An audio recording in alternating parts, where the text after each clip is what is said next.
So I dropped a video saying that you don't need any more than 5 grand in cash saved for a rainy day. Forget sitting on 20 to 25 grand cash, because when was the last time you, the viewer, needed 20 to 25 grand cash in an emergency? Even if you haven't experienced that, ask your mum, ask your dad, ask them, when was the last time they needed 20 to 25 grand in cash for an emergency?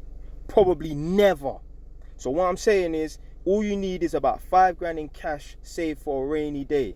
The rest of the money, you need to be investing that. Forget sitting on 20 to 25 grand cash. That's just gathering dust in your bank account. That little idiot interest that you get over a year that cannot test, that cannot touch the profit that you get from a property. So you can invest 25 grand in a property and even be making £200 profit a month. Let's say, worst case scenario. You are not getting £200 interest every month on 20 grand, 25 grand. So forget sitting on 20 to 25 grand. Just have 5 grand saved up for a rainy day.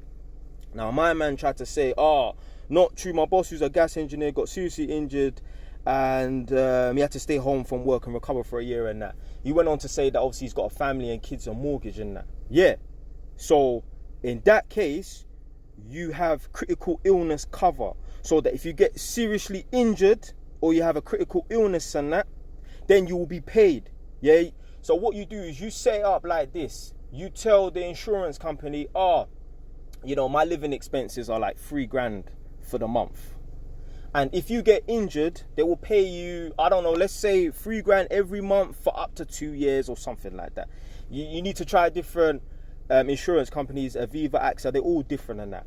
But what I'm saying is, you have critical illness cover or serious injury cover and that, you will get your 3 grand living expenses every month for a year or 2 years. Depends on how long you set the tariff and that. Now, you might have to pay £100 a month. You might have to pay £150 a month and that. Certain man, when I say you have to pay £100 or £150 a month, they'll be like, forget paying £150 a month and there's nothing wrong with me towards this insurance and that. I'd rather save that money.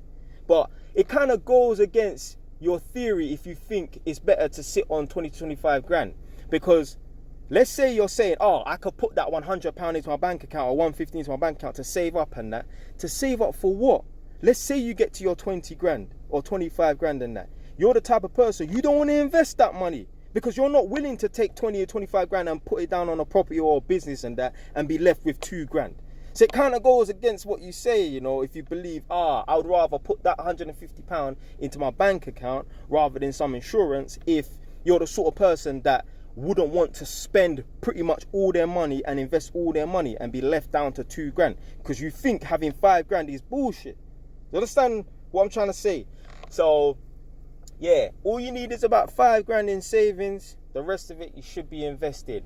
If you have good credit, which is built off of being disciplined, then like I've said before, you can just take out a 25 grand or 20 grand loan because you've got good credit, because you've been disciplined and that. So in my opinion, you should just have 5 grand saved for a rainy day.